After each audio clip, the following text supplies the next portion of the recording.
राजस्थान की सुरक्षा और कानून व्यवस्था के लिए बहुत महत्वपूर्ण इस कार्यक्रम में मेरे साथ मंच पर उपस्थित श्रीमान भजनलाल शर्मा जी, राजस्थान सरकार के लोकप्रिय मुख्यमंत्री, डॉक्टर प्रेमचंद बिरवा जी, उप मुख्यमंत्री राजस्थान सरकार, श्री मदन राठौड़ जी, भारतीय जनता पार्टी के राजस्थान के प्रदेश अध्यक्ष, श्री जवाहर सिंह बेडम जी, गृह राज्य मंत्री राजस्थान, श्री वी श्रीनिवास जी, मुख्य सचिव राजस्थान, श्री राजीव शर्मा जी, पुलिस महानिदेशक राजस्थान, श्री संजीव कुमार नरजरी जी,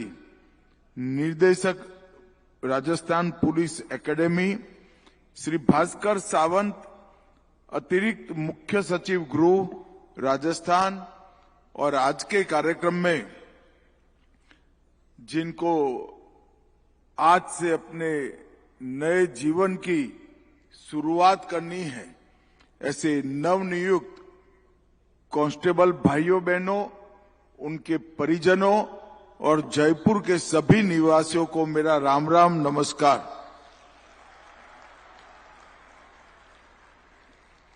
आज का दिन एक प्रकार से राजस्थान के कानून और व्यवस्था और राजस्थान पुलिस के लिए भी बहुत महत्वपूर्ण दिन है, क्योंकि आज करीब करीब 9,000 युवा राजस्थान पुलिस को ज्वाइन करेंगे, यहां से अपनी प्रशिक्षण का, ट्रेनिंग का प्रारंभ करेंगे और राजस्थान की सेवा के लिए, राजस्थान की जनता की सुरक्षा के लिए और सुरक्षित राजस्थान के संकल्प को चरितार्थ करने के लिए बाकी का समय वो यही काम में बिताएंगे। एक और तो हमारे हजारों नौजवानों को आज एक प्रकार से वर्दी मिली है, हजारों नौजवानों के परिजनों को, उनके परिवार को एक नई उम्मीद जागृत हुई है और राजस्थान की कानून और व्यवस्था को एक नई फोर्स मिलने जा रही है। तीनों रूप से ये कार्यक्रम बहुत महत्वपूर्ण और पवित्र कार्यक्रम है। आज यहां पर एक मल्टीपर्पज इंडोर हॉल का वर्चुअल उद्घाटन भी हुआ। राजस्थान के सर्वश्रेष्ठ थाने का प्रोत्साहन चूरू जिले के रतन नगर पुलिस स्टेशन को सम्मानित भी किया गया।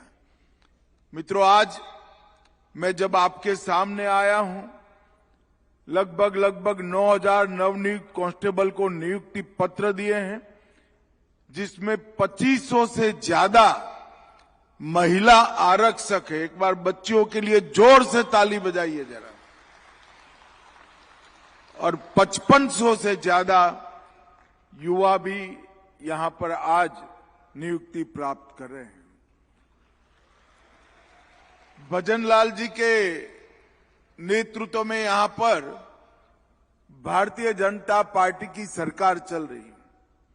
मैंने किसी युवा से बात नहीं करा है, मगर यहां आने के पहले पूरी प्रक्रिया को मैंने जाना था और मैं आज राजस्थान की जनता को कहना चाहता हूं कि ये 9,000 युवाओं को कोई खर्चे बगैर, कोई सिफारिश बगैर अपने दमखम के साथ नौकरी देने का काम हमारी राजस्थान सरकार ने। इसमें पारदर्शिता भी है, इसमें भ्रष्टाचार का उन्मूलन भी है और इसमें योग्यता का सम्मान भी है। कोई भी राज्य, कोई भी प्रदेश तभी आगे आ सकता है जब जिसमें मेरिट्स है, ऐसे युवाओं को वो आगे बढ़ाए। कोई भी प्रदेश तभी आगे आ सकता है कि राज्य के सेवकों की भर्ती पारदर्शी तरीके से हो, उसमें कोई भ्रष्टाचार न हो। और भजनलाल जी ने कांग्रेस सरकार ने शुरू किया हुआ पेपर लीक का सिलसिला भी समाप्त कर राजस्थान को इससे निजात दिलाने का काम किया।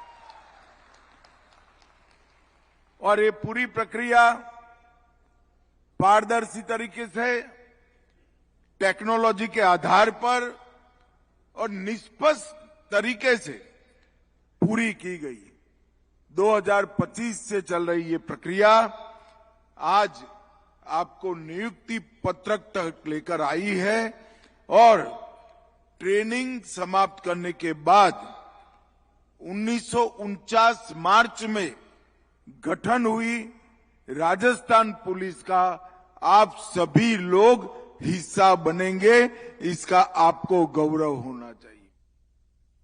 राजस्थान पुलिस एक प्रकार से देश की सबसे अग्रणी और सक्षम पुलिस बलों में स्थान रखती।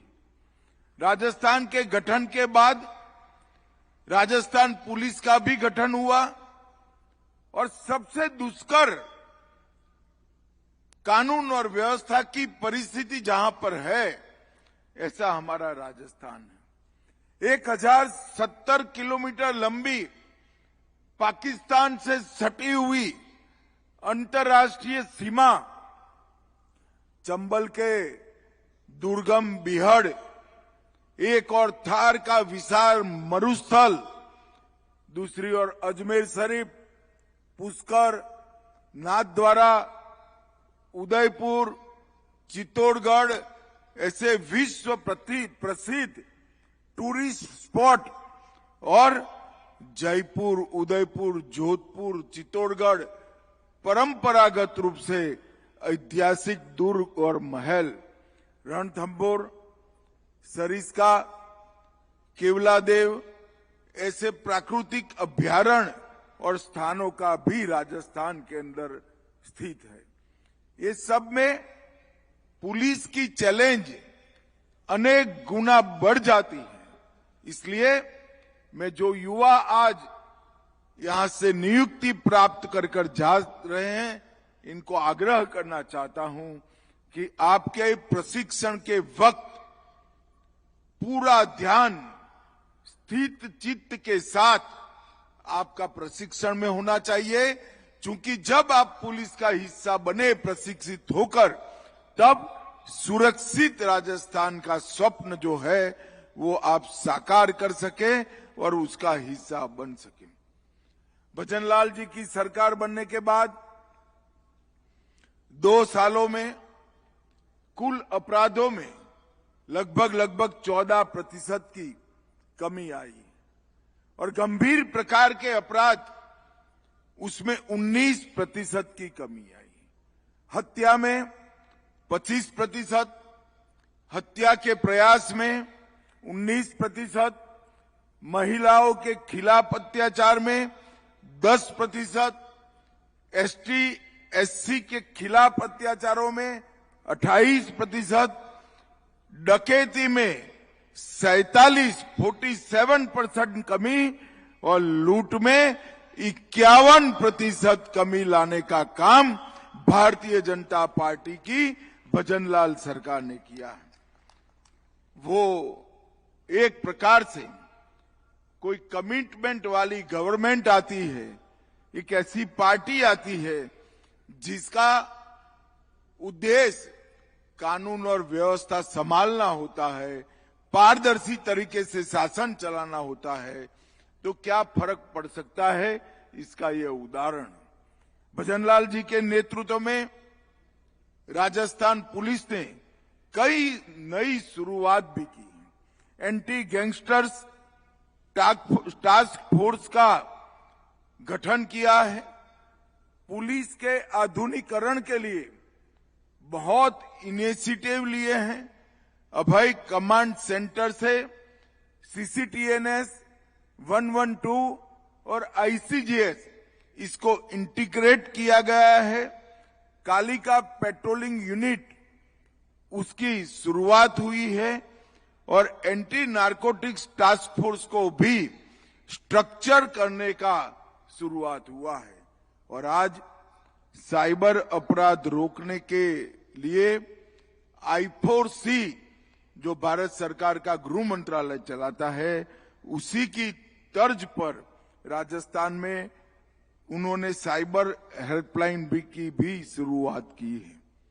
मित्रों, आज जब आप लोग अपने जीवन की एक नई शुरुआत करने जा रहे हैं, तब एक ऐसे समय में जा रहे हैं जब मोदी जी के नेतृत्व में भारत सरकार ने 150 साल पहले बने अंग्रेजों के कानून को समाप्त कर भारतीय न्याय संहिता को इंट्रोड्यूस किया है। भारतीय न्याय संहिता इंट्रोड्यूस होने के बाद राजस्थान को पुलिस में ज्वाइन करने वाला आपका ये पहला बैच होगा। और ये न्याय संहिताएं हमारे संविधान ने जो हमारे नागरिकों को शरीर, संपत्ति और सम्मान की रक्षा की जो गारंटी दी है, इसके लिए ये न्याय संहिताएं बनाई गई हैं। पहले जो अंग्रेजों ने बनाए हुए 3 कानून थे, उसका उद्देश्य अंग्रेज सरकार का रक्षा करना और अंग्रेजों का खजाना भरना था। ये नए कानून आपको एक नया ही अनुभव कराएंगे। नए कानून के अंदर तकनीक को अहम स्थान दिया गया है। सभी प्रकार के 5 स्तंभ जो आपराधिक न्याय प्रणाली को कवर करते हैं, पुलिस, प्रोसिक्यूशन, जेल, FSL और कोर्ट, ये सभी को ऑनलाइन जोड़ दिया गया है। ढेर सारे परिवर्तन ऐसे किए हैं जिससे नागरिकों के अधिकारों की सुरक्षा होगी। इसके साथ साथ महिलाओं के और बच्चों के लिए एक अलग चैप्टर बनाकर महिला सुरक्षा और बाल सुरक्षा का नया अध्याय भी चालू कर दिया गया है। आतंकवाद को रोकने के लिए आतंकवाद को परिभाषित किया है। संगठित अपराध की भी एक नई व्याख्या की है और 7 साल और उसके अधिक सजा वाली दफाओं के लिए FSL को कंपलसरी किया है। और मित्रों, आज मैं इस कार्यक्रम के माध्यम से राजस्थान की जनता को कहने आया हूं कि ये कानूनों के पूर्ण इम्प्लीमेंटेशन के बाद जो भी FIR रजिस्टर होगी, सिर्फ 3 ही साल में सुप्रीम कोर्ट तक न्याय मिलने की व्यवस्था हो जाएगी। तारीख पर तारीख नहीं पड़ेगी। और अभी तो कुछ ही समय हुआ है, पूरा इम्प्लीमेंटेशन भी नहीं हुआ है, मगर राजस्थान पुलिस का सजा कराने का दर जो 41% था, उससे बढ़कर 60% पहुंचा है। और मुझे विश्वास है कि 85% तक पहुंचने में कोई आपत्ति नहीं आएगी। 85% गुनहगार जेल की सलाखों के पीछे होंगे। मित्रों, कानून और व्यवस्था अच्छी हो तो ही कोई राज्य विकास कर सकता है। भजनलाल सरकार ने पेपर लीक को बंद किया, कानून और व्यवस्था को मजबूत करने का काम किया और मोदी जी के नेतृत्व में राजस्थान को पूरे देश में अग्रणी निवेश का, इन्वेस्टमेंट का स्थान बनाने का काम भी हमारी भजनलाल सरकार ने किया है। आज पूरे देश में से निवेशक राजस्थान की ओर आने की स्पर्धा लगाकर बैठे हैं। यही बताता है कि आने वाले दिनों में राजस्थान का भविष्य बहुत उज्जवल है और वो उज्जवल भविष्य करने के लिए आप लोगों ने भी आपके जीवन के सुवर्ण काल को समर्पित करना है। ट्रेनिंग समाप्त होने के बाद जब आपकी तैनाती की जाएगी, मुझे विश्वास है आपके नए खून, नए उत्साह, नए जोम के साथ राजस्थान पुलिस और युवा भी होगी और राजस्थान पुलिस और शक्तिशाली भी होगी। मित्रों, फिर से एक बार आज जिन युवाओं को नियुक्ति पत्र दिए गए हैं वो सभी भाइयों बहनों को उनके आगे के जीवन के लिए मैं अनंत अनंत शुभकामनाएं देना चाहता हूं और उनके परिजनों को भी बधाई देना चाहता हूं कि आपके परिवार से एक बेटा या बेटी राजस्थान को सुरक्षित करने के लिए लगा है। वो हम सब के लिए तो गौरव की बात है ही, मगर आप लोगों के लिए भी बहुत गौरव की बात है। फिर से एक बार सभी को बहुत बहुत बधाई। वंदे मातरम।